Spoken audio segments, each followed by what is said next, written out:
Hola, ¿cómo están? Un día más con ustedes para compartir nuestras charlas diarias sobre temas de discipulado. Hoy quiero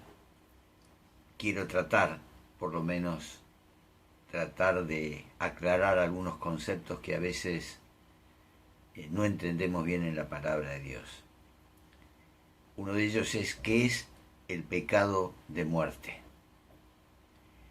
Está citado en la primera carta de Juan, capítulo 5, versículos 14 a 17. Dice así: esta es la confianza que tenemos al acercarnos a Dios, que si pedimos conforme a su voluntad, Él nos oye. Y si sabemos que Dios oye todas nuestras oraciones, podemos estar seguros de que ya tenemos lo que hemos pedido. Si alguno ve a su hermano cometer un pecado que no lleva a la muerte, ore por él y Dios le dará vida. Me refiero a quien comete un pecado que no lleva a la muerte. Hay un pecado que sí lleva a la muerte. Y en ese caso no digo que se ore por él. Toda maldad es pecado, pero hay pecado que no lleva a la muerte. En este pasaje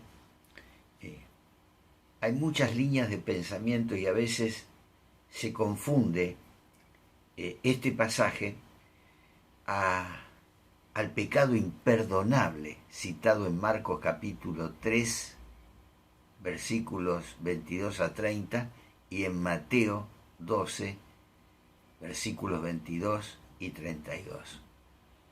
Por eso les decía al principio que este pasaje causa mucho debate. Algunos dicen que hace referencia al pecado que da como resultado la muerte física, como en el caso de Ananías y Zafira, citado en Hechos capítulo 5, versículos 1 al 11. Otros creen que Juan estuvo haciendo referencia a crímenes civiles por los cuales el ofensor era sentenciado a muerte. Pero el hecho de que haya mucho debate en cuanto a este pasaje no significa que no podamos llegar a una conclusión, a tener la seguridad de lo que Juan está enseñando en este pasaje.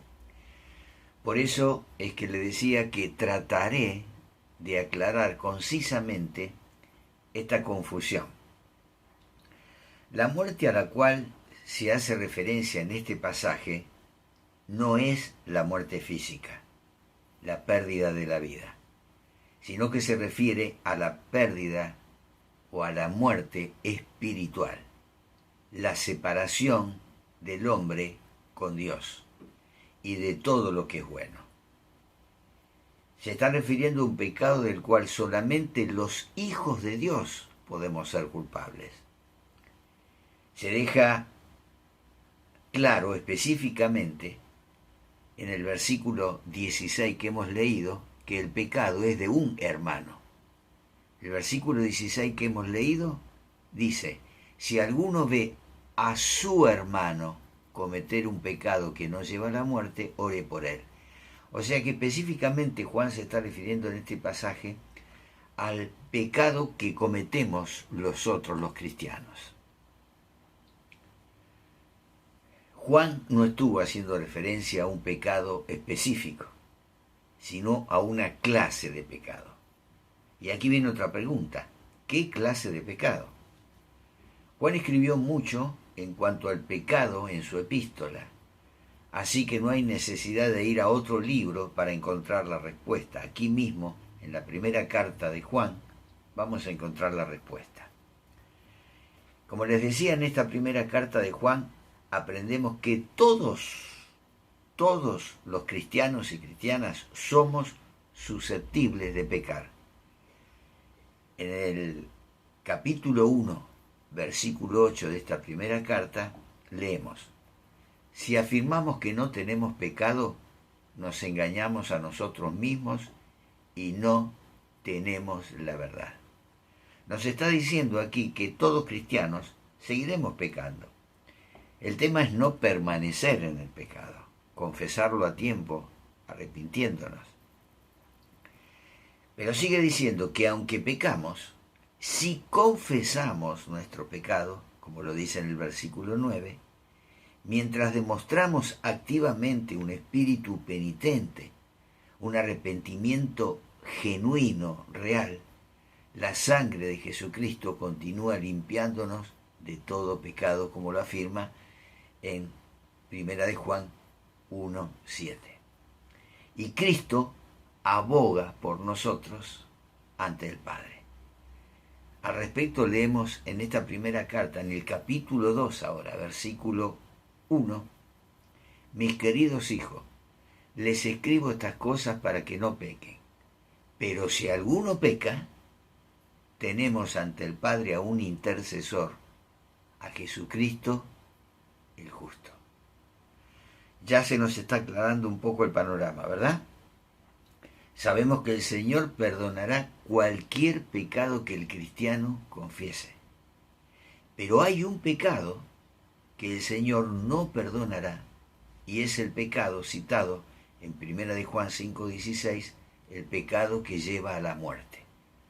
Por tanto, sacamos como conclusión que el pecado que lleva a la muerte es simplemente un pecado por el cual el cristiano rechaza a arrepentirse y no lo confiesa.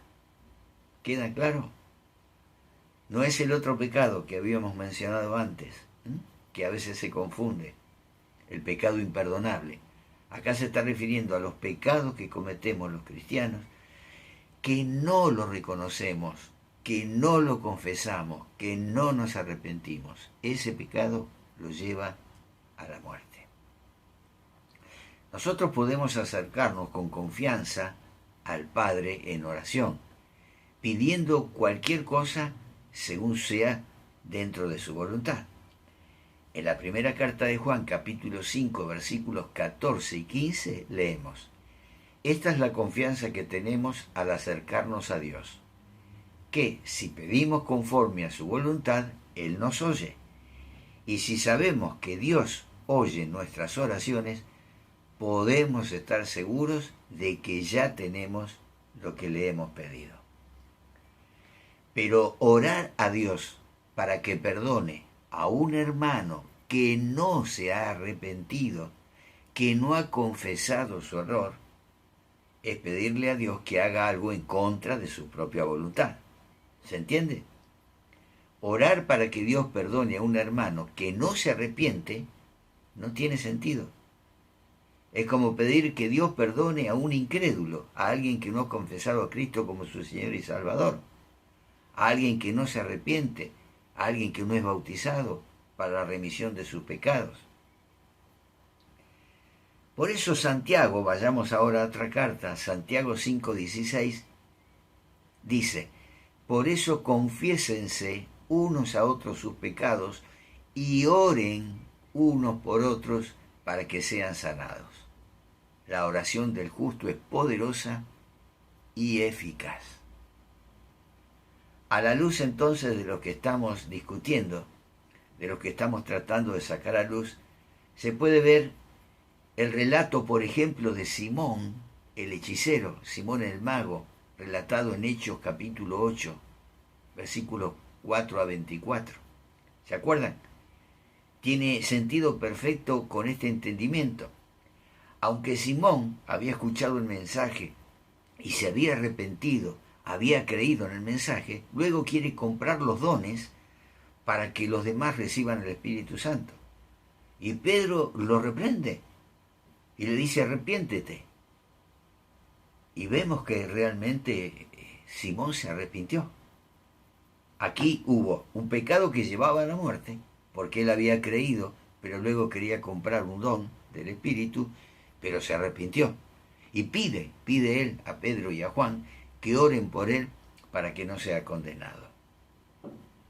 Como resultado, su alma se encontró en un estado de perdición cuando reconoció que había pecado. Y se le instruyó a través de Juan y de Pedro que se arrepintiera. Y éste lo hizo. Se arrepintió y confesó a Pedro el pecado que había cometido. Entonces, al responder a la pregunta, ¿qué es el pecado que lleva a la muerte?, concluimos entonces que es una disposición del corazón, una perversidad de actitud, una indisposición de mente que no reconoce el pecado personal y que rechaza dejarlo en un cristiano, en alguien que ya ha recibido a Cristo como su Señor y Salvador. Y esa actitud, aun si un cristiano no se arrepiente de su pecado, dice la palabra de Dios en este pasaje que hemos leído, que lleva a la muerte.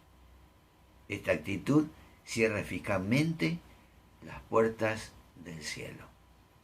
Por eso, mis hermanos, podemos orar por nosotros, por nuestros pecados, y podemos orar por los pecados de otros hermanos que nos confiesen, que nos pidan oración.